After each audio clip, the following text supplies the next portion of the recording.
Hi guys, welcome back to my YouTube channel. Rachel here.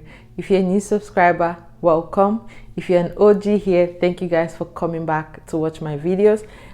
In today's video, I'll be showing you guys how I make use of scrap fabrics that I have after making some project or after making a dress for myself. In today's video, I'll be showing you how I made this beautiful African map themed sweatshirt. This can also be done on a t-shirt. I use scrap fabrics, different fabrics to make this. So if you can see, I have different fabrics, and this was attached using my basic tabletop sewing machine using a zigzag stitch. And I'll be showing you guys how I did that today in this video.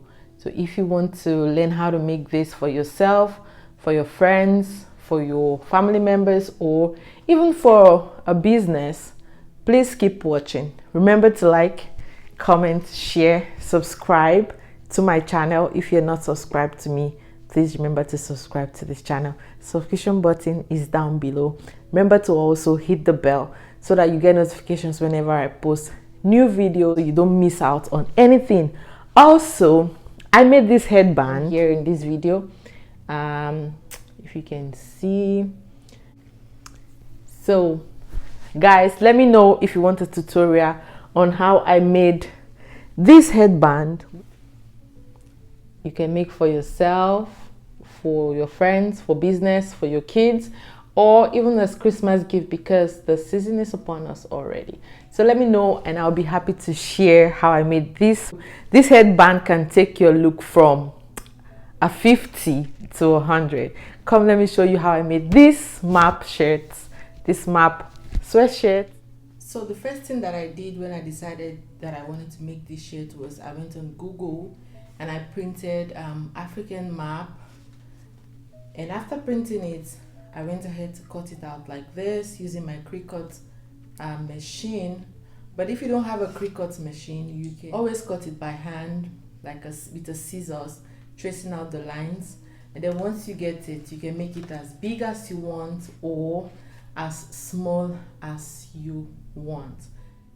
Cut out my fabrics in squares depending on how big I wanted it to be, but I know that I made this 3 by 3 as a square. If you don't want to make patches, if you just want to use one particular fabric for this project, you don't want to use like different fabrics, you don't want to have to join them together, because with this method you have to sew them together until it is wide enough to get your map size out of it.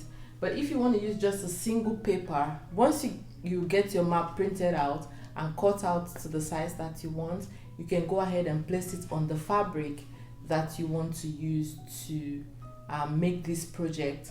Then cut it out and then we'll go from there. I'll be using different fabrics for this project this time around, just like the one I have on right here in this video, or that I showed you guys in the start of this video.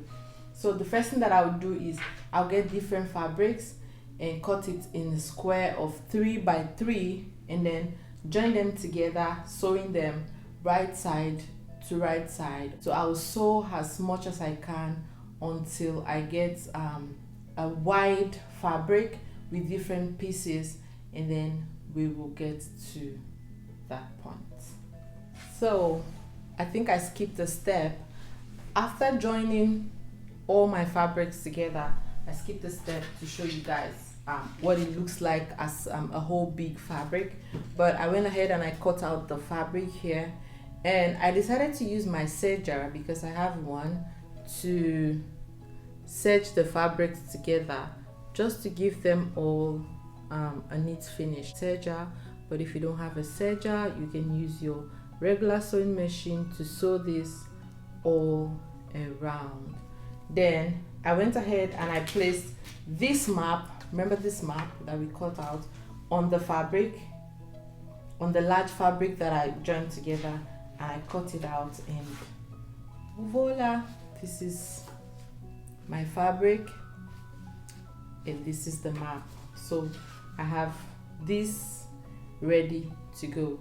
Another thing that I did for this, because I wanted more stability on this fabric, after cutting out the map this way, I went ahead and I used my I think it's called heat and bond, but the one that I can sew on, glued it to this on the wrong side, and then I attached it on my fabric. But for this tutorial, I will not be putting the heat and bond, just for some of you who do not have the heat and bond. The heat and bond is just like a glue that will give this more stability.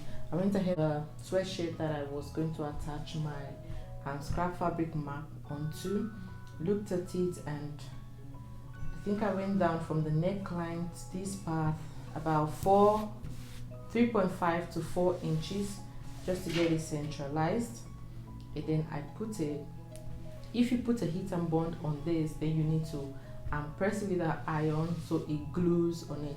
But if not, once you have it aligned the way you want, you can just pin it down somewhere in the middle to hold this to the fabric, and then you take to your sewing machine to start sewing.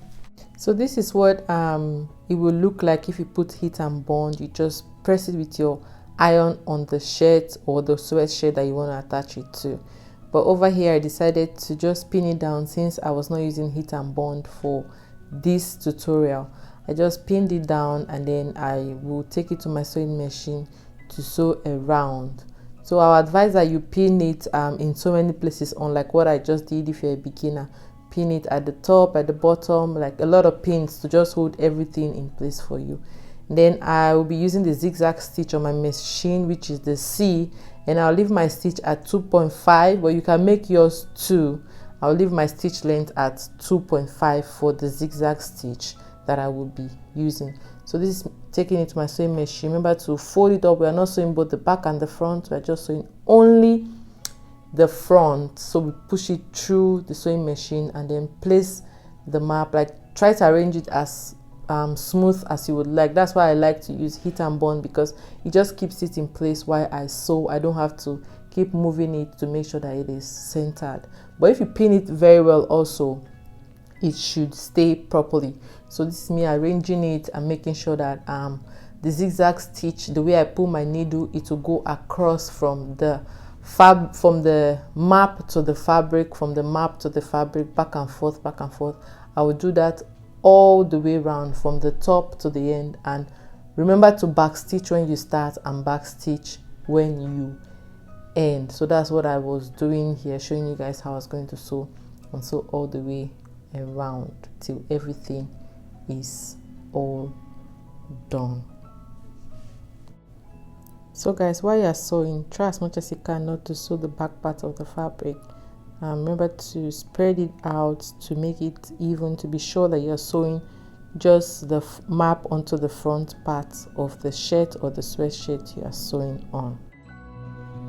Alright guys, so I am done sewing, and this is what it looks like. Remember, we didn't sew both the back and the front, we just lifted it and we sewed all the way.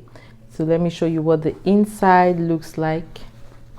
I don't think you would see a stitch, but this is what the inside looks like, and this is what it looks like after we're done sewing. Remember, we are using the zigzag stitch, so this is what it looks like. We sewed all the way from the top of the map till we get to where we started from, and then we ended the stitch, and it's looking all nice and ready to be worn. Okay guys, so we are done sewing. I hope you enjoyed this tutorial. I hope it was easy for you to understand, and I hope you're going to make this project, or a project like this. You don't have to throw out your scrap fabrics anymore. You can do so many things with your scrap fabrics, and you can make this for your friends, your family, or even for a business. Just keep going. Remember that with practice, it becomes better, and you get used to it. It becomes easy and all of that. So if you like this video, remember to like this video, comment and share. Also remember to subscribe to this channel, click the notification bell, and I will see you in my next one. Bye.